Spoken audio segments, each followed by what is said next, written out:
Friends, सगळ्यांना आज मी गव्हाच्या पिठाचे फळं करायला लागलो. त्याला काय काय साहित्य लागतं सांगतो तुम्हाला सगळ्यांना. हे बघा फ्रेंड्स, मी हे वाटीने 1 वाटी गव्हाचं पीठ मळून घेतलो आणि 1 लसणाचा गड्डा आणि लाल तिखट आणि 2 कट्टा मेथी स्वच्छने धुवून चिरून घेतलो आणि हे 2 चमचा तुरट डाळ फ्राय करून घेऊ फ्रेंड्स.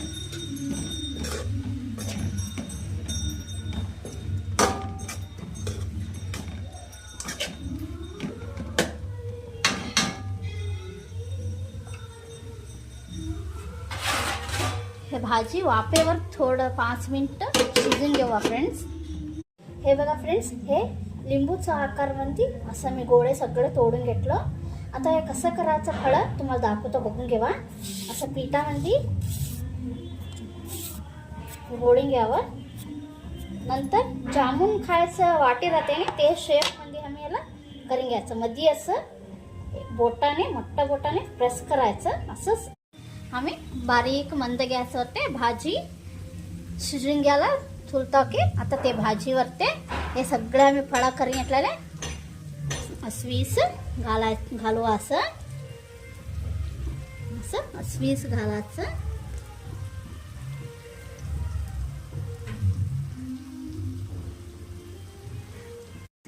असं सगळे भाजीवर सगळे फळं असं ठेवायचं आणि ते आता वाफेमध्ये शिजून घ्यायचं. ह्याला अजिबात पाणी घालायचं नाही. वाफेवर 10 ते 15 मिनिट वाफेवर शिजून घेऊ फ्रेंड्स.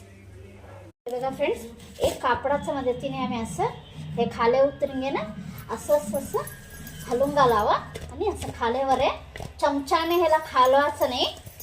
असं कापडच्या मदतीने असं रवंडाने हलवून घाला आणि खालेवर असं करा. सगळ्याकडे बी भाजी मसाला ते फळांना लागून घेते. हे बघा फ्रेंड्स, मेथी भाजीचं गव्हाच्या पिठाचे फळं रेडी झालेत.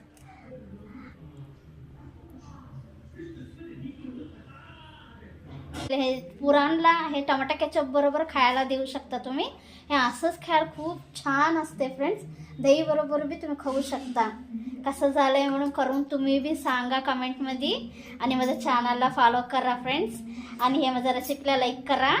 उद्याच्या रेसिपीमध्ये भेटूया फ्रेंड्स. बाय. सगळ्यांना मस्त खा आणि स्वस्त राहा.